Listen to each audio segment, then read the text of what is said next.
porque ellos iniciaron una cadena de oración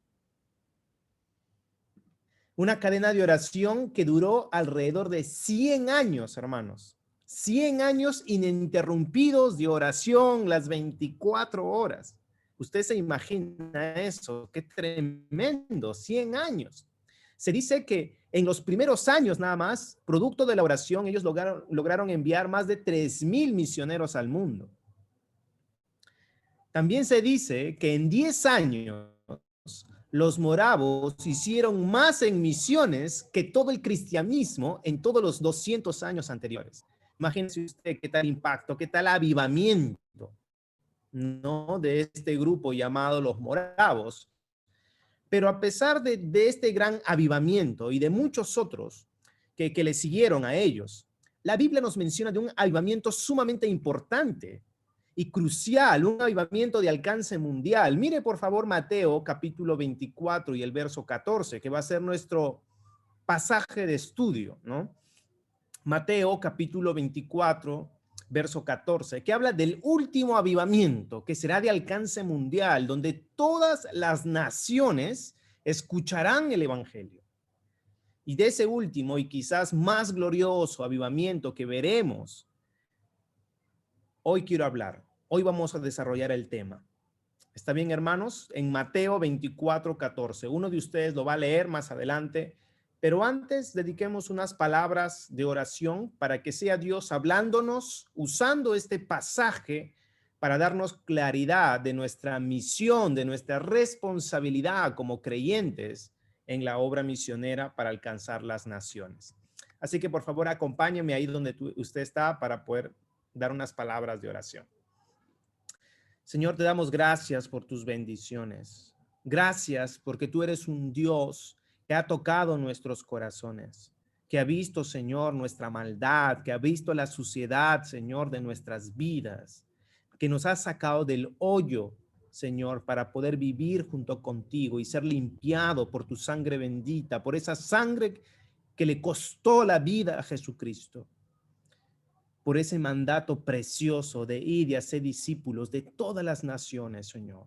Hoy esta causa nos reúne, porque es nuestra motivación ser como tú eres, hacer lo que tú dices, porque si te amamos, tenemos que obedecer tu palabra. Y por eso hoy pedimos que tú nos des revelación de tu palabra de manera personal, Señor. Háblanos a cada uno de cuál es nuestra responsabilidad, nuestra función dentro de la gran comisión.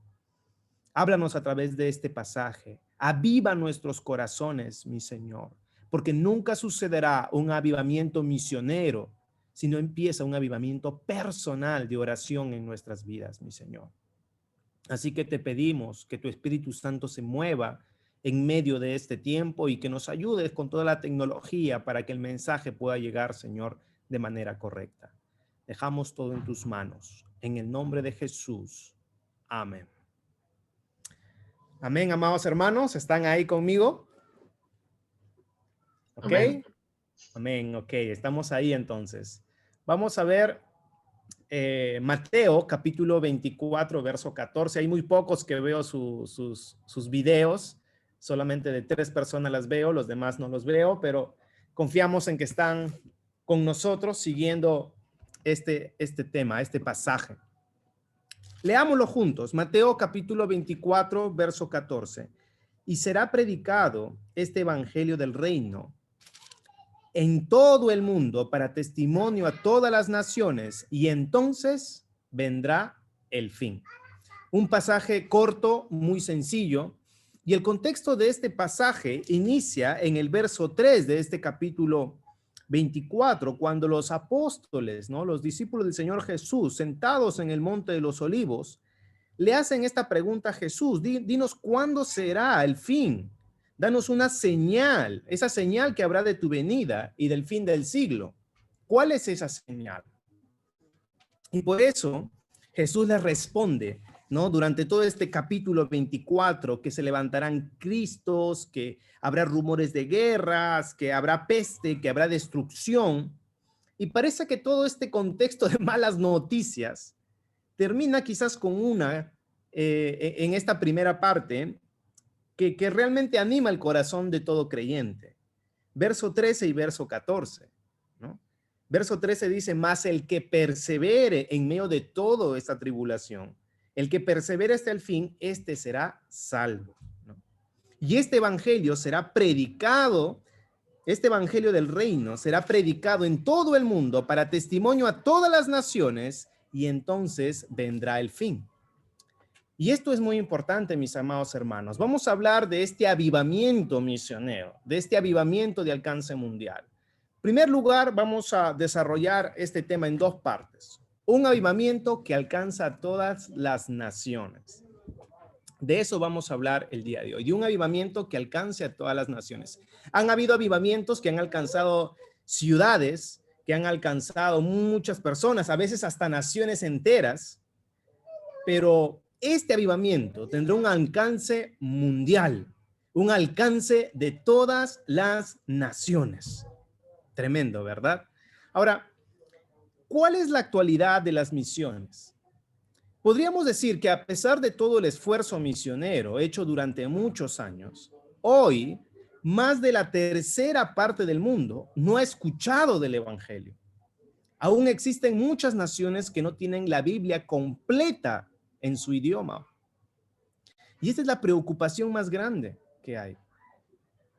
Y la iglesia tiene un desafío muy grande que no se ha dado cuenta. Yo creo que no se está dando cuenta de este gran desafío, que lo ve pasar, que está sucediendo y que está creciendo cada vez más, pero la iglesia está siendo quizás ciega. Y cuando hablo de la iglesia, hablo de la iglesia mundial, de la iglesia en el mundo. Y es el desafío, se llama el Islam. El Islam es la religión con mayor crecimiento en todo el mundo. Los musulmanes están llenando Occidente. Hoy podemos ver ciudades enteras en Europa convertidas por los musulmanes. Uno pasa por Inglaterra y puede ver, y uno parece que está en Medio Oriente por la cantidad de mezquitas que existen en este lugar. Ciudades enteras se han convertido. Se habla más árabe que inglés, hermanos, en muchas de estas ciudades. Usted puede creerlo. Quizás usted y yo no lo veamos muy de cerca, pero esto está pasando en Occidente, esto está pasando en Europa. Muchos países de Europa están siendo conquistados por el Islam. Y ellos han llegado ya sea como por trabajo o refugiados, pero llegan con su religión y hacen que esto se reproduzca de una manera muy, muy fuerte. Los musulmanes están llenando la tierra. Y esto es una realidad, hermanos. Recién estuve en Turquía, ¿no? Turquía, donde el apóstol Pablo desarrolló su ministerio, donde está Asia Menor, donde están las 7 iglesias del Apocalipsis, donde está la iglesia de Éfeso, una de las iglesias más fuertes, donde el apóstol Pablo levantó muchísimo liderazgo, muchísimas iglesias. Todas estas iglesias hoy en día se han convertido en museos. La creencia del cristianismo se ha olvidado por completo. Muchas incluso de estas iglesias han sido transformadas en mezquitas. Y una que quizás sea la que más representa o la más representativa de lo que estoy diciendo es, no sé si usted ha escuchado de esta iglesia que le llaman la Jafia o la Santa Sofía. Una iglesia fundada hace muchísimos años. Debe ser una de las iglesias primeras que existieron y que fue transformada en museo cuando los musulmanes conquistaron Constantinopla con el Imperio Otomano y que luego fue transformada con el tiempo en una mezquita. Esta iglesia hace unos años fue abierta como mezquita y hoy día miles de musulmanes asisten a esta iglesia para adorar a Alá.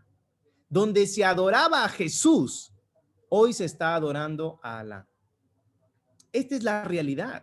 El cristianismo está cayendo y no nos estamos dando cuenta. El cristianismo está cayendo y los musulmanes están creciendo de una manera vertiginosa y nosotros no lo estamos viendo o nos estamos haciendo los ciegos. Esta es una realidad. En Europa, muchas de las iglesias han sido cerradas y los edificios que se usaban ahora son centros culturales o ahora son mezquitas. Basta solo abrir los ojos, hermanos, para ver la realidad de lo que está pasando en el mundo. Cada vez el musulmán crece en cantidades, y menos personas están conociendo del Señor en las naciones. Hoy hay más, escúcheme por favor esto, hoy hay más no alcanzados que en los tiempos de Pablo. Imagínense, hoy hay más no alcanzados que en los tiempos de Pablo. Eso quiere decir que Pablo llenó todo lo conocido del Evangelio. Pero hoy la iglesia, lastimosamente, estamos como iglesia descuidándonos de esta gran labor, de esta gran tarea. Y cuando uno habla y dice, pero ¿cómo es que pueden haber personas que nunca han escuchado de Jesús? ¿Cómo puede haber personas que nunca han visto a un cristiano? Y esta es una realidad, hermanos. Ustedes saben que yo estoy desarrollando un proyecto de fútbol en medio de este pueblo, en medio de los kurdos. Perdón, Dios nos dio esta oportunidad, que es un milagro, hermano, porque imagínense que padres musulmanes abran la oportunidad de que sus hijos puedan estar en contacto con un cristiano. Esto es algo inaudito, ¿no? Porque yo sé que muchos de nosotros no mandaríamos a nuestros hijos, ¿no? Ya a Gabriel, por ejemplo, que recién ha tenido su pequeña, no mandaríamos a nuestros hijos a trabajar o a servir con musulmanes, ¿no? Porque obviamente va a haber una influencia, son muy pequeños y ellos van a aceptar. Ustedes saben cómo son los niños, hemos estado hablando del Día del Niño, los niños aceptan a Jesús, ¿no? Como 10, 20 veces, o cada vez que tú le dices, ellos aceptan a Jesús. Y se imaginan que uno de estos niños regrese a casa y le diga, papá, acepté a Jesús, a un papá religioso, a un papá musulmán. Eso podría generar muchos problemas. Por eso nosotros hemos trabajado con una estrategia de no hablar con Jesús a menos que ellos se interesen o a menos que ellos nos pregunten. Entonces, esto es muy importante, la estrategia, el método que estamos utilizando para poder llegar. Permítame un instante, hermanos, por favor, porque estoy acá con los niños también.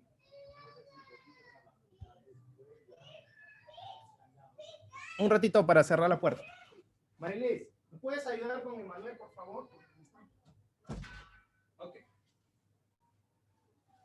Ok, hermanos, perdonen, estamos llenos de niños ahora, estamos en una celebración, una festividad de Perú. Estamos cocinando comida peruana porque como hemos llegado nosotros y hemos traído escabeche y cosas que no hay aquí, entonces estamos en una celebración con los peruanos que están aquí y haciendo comida peruana y es una locura allá afuera, así que disculparán todo esto. Pero bueno, regresemos a lo nuestro, regresemos a lo que estábamos hablando. De este grupo de niños con los cuales yo estoy trabajando. Y es interesante porque yo nunca les hablé al inicio de Jesús. Yo tenía todas esas ganas de decirle, niños, crean en Jesús, amen a Jesús. Pero Dios, por medio de su Espíritu, nos guió a esperar, a ser pacientes, a encontrar momentos. Y muchos de estos no son solo niños, son adolescentes, 16 años, 15 años. Y en uno de esos me invitan a jugar un fútbol, aparte de los entrenamientos que nosotros hacemos. Y estábamos en un cuarto ahí reunidos, alrededor de 12 personas. Todas ellas eran musulmanes. Todos hablábamos ahí entre inglés y kurdo y riéndonos, pasándola bien. Usted sabe que cuando hay un partido, siempre hay ese antes del partido, ¿verdad? Donde se comparte y todo. Y uno de ellos se levanta y me pregunta, David, ¿tú eres cristiano? Mire qué pregunta. Estábamos en un cuarto encerrado con todos musulmanes, adultos, jóvenes, y me hace la pregunta. ¿Y yo qué tenía que responder? Y digo, Señor, ¿qué respondo? ¿Qué le digo? ¿Le miento? ¿Le digo que no soy? ¿Qué hago? Y el Espíritu me guió a decirlo, dilo, y de forma natural. Tú tienes que ser firme y natural con ellos. Así que yo le dije, sí, soy cristiano. Ya ves, dijeron, y se hablaban entre ellos, este no es musulmán, porque yo tengo la cara de musulmán, tengo el aspecto de musulmán, pero no soy musulmán. Y ellos se dieron cuenta, este no es musulmán, este es un cristiano. Y uno de los jóvenes que estaban ahí, que era uno de los más cercanos a mí, que era un amigo muy querido, que es un amigo muy querido, se levanta y me dice, no puede ser, me dice, tú tienes que ser musulmán, no puedes ser cristiano. ¿Pero por qué? Le digo, porque los cristianos son malos, los cristianos son borrachos, los cristianos son mujeriegos, los cristianos son lo peor que existe en esta tierra. ¿Cómo puedes creer en el Papa? ¿Cómo puedes creer en María? Y me comenzaba a hablar. No, me dice, tú tienes que ser musulmán.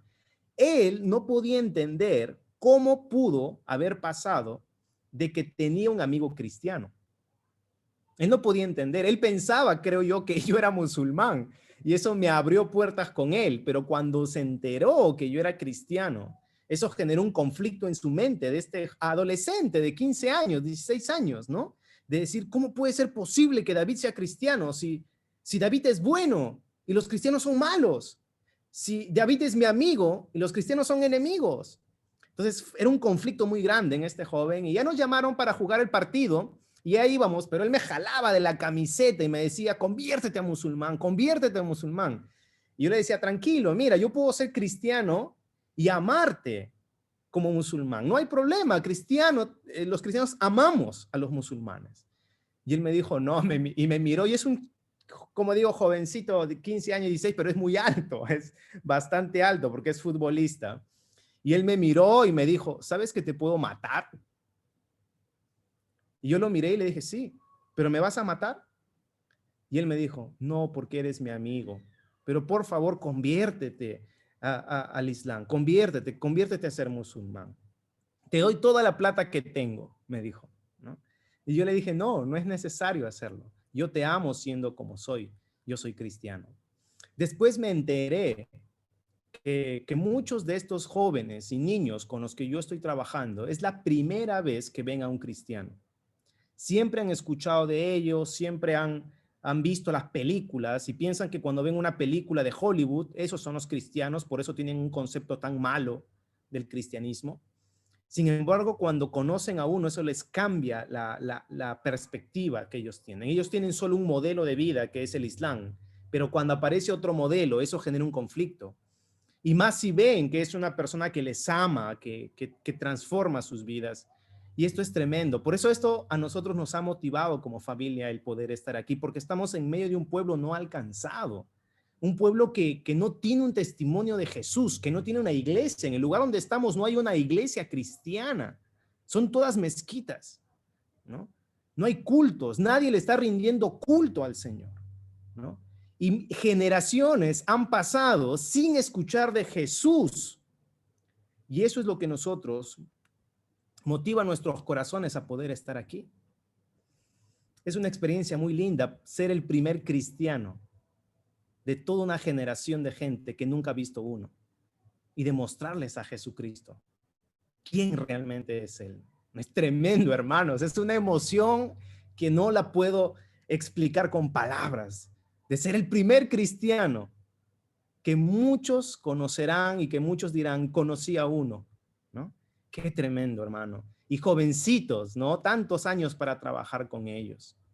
Así que a pesar de esta mala noticia del Islam, quizás como iglesia, del crecimiento que hay, como hemos visto en ese video hace un momento, Dios está haciendo cosas increíbles. Porque aunque humanamente no veamos lejos ese avivamiento, esas posibilidades de un avivamiento, la veamos lejos, hay indicios de que esto va a ser posible, hermano. Muchos musulmanes están convirtiendo a Cristo, Jesús se les está revelando en sueños. Hemos escuchado cada vez más personas que nos dicen, alguien se me presentó en sueños, un hombre blanco que dice que necesito de él, y personas de este tipo. Jesús se revela aquí como se revelaba antes, como se le reveló a Pablo, camino a Damasco. Pero tiene que haber alguien que les predique, alguien que les hable de quién es ese hombre que desconocen, que ignoran. Y esa es la parte que a nosotros nos toca como iglesia.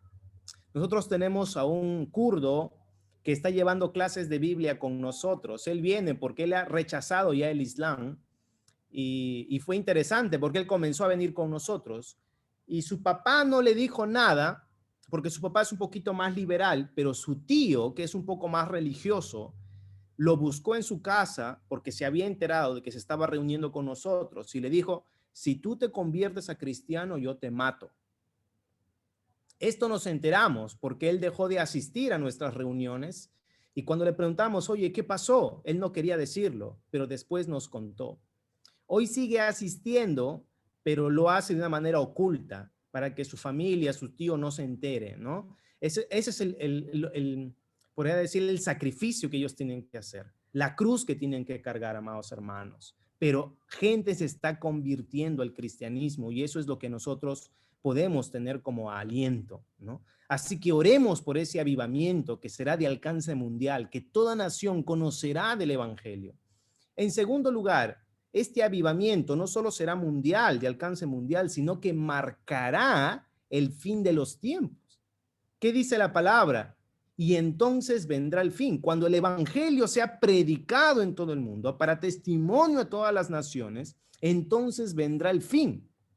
Mire, esta es una gran diferencia con los otros avivamientos misioneros, porque este es el que marca el fin de los tiempos. Las misiones y el fin de los tiempos terminarán con un gran avivamiento. ¿Qué quiere decir esto? Que las misiones son la razón de la existencia de la iglesia. Cuando la iglesia cumpla la misión, ya la iglesia no tendrá razón de existir, porque ya cumplió la tarea, cumplió la gran comisión. Por eso nosotros como iglesia existimos, porque hay una misión que tenemos que cumplir, que le hemos llamado la gran comisión, que es la misión más importante. Y por eso tenemos nosotros esta gran responsabilidad, mi hermano. Note que este pasaje nos enseña que hay una relación muy directa entre cumplir la gran comisión y el fin de los tiempos. Yo sé si le preguntara a usted si quiere ver el regreso de nuestro Señor Jesús, si que es Jesús regresando por segunda vez en gloria. Yo sé que ese es el anhelo de su corazón, porque lo es el anhelo de todo creyente, de todo verdadero cristiano. Esto se va a dar cuando nosotros como iglesia cumplamos nuestra parte de alcanzar a las naciones, con el evangelio. Somos responsables.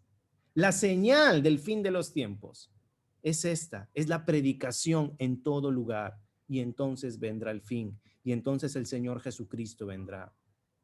Es por eso, mi amado hermano, que usted y yo tenemos una gran responsabilidad, porque la palabra dice, y será predicado el evangelio del reino, y entonces vendrá el fin.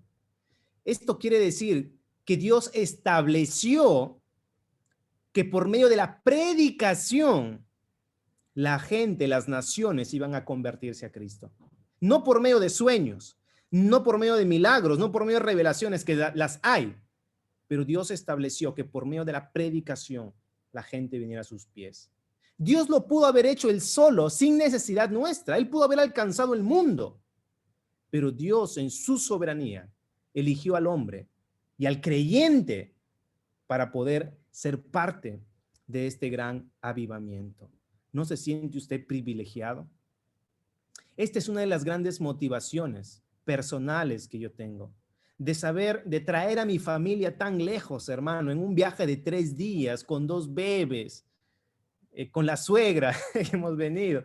Imagínense tantas maletas, tantas dificultades nos dio el coronavirus en Estambul. Nos contagiamos en la conexión, nada más del avión nos contagiamos y tuvimos que quedarnos en Turquía obligados, porque nos contagiamos de coronavirus y tuvimos que hacer la cuarentena ahí. Tantas cosas que hemos pasado para llegar donde estamos.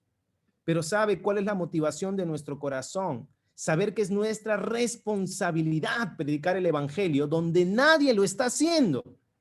Y saber que si ganamos a esta nación no alcanzada de kurdos, estamos siendo parte de ese gran avance del evangelio en todo lugar. El avance que definirá el fin de los tiempos. Porque el anhelo nuestro es decir, Jesús, ven, Maranata, Jesús regresa por tu pueblo, pero por un pueblo que adora, por las naciones que te adoren. Este es el desafío que tenemos, mi amado hermano. Hoy nosotros en la actualidad somos 14 personas nada más las que estamos sirviendo en este lugar, en una ciudad de más de 40,000 personas. Imagínense el desafío que tenemos. 14 para 40,000. Qué desafío tan grande.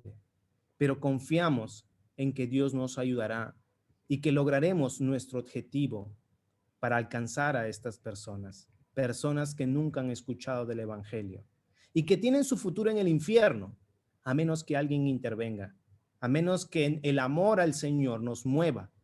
Por eso necesitamos de sus oraciones, hermanos, para que más personas se unan al propósito misionero, para que más iglesias se levanten para enviar misioneros, para levantar una iglesia aquí, local, de kurdos que adoren al Señor.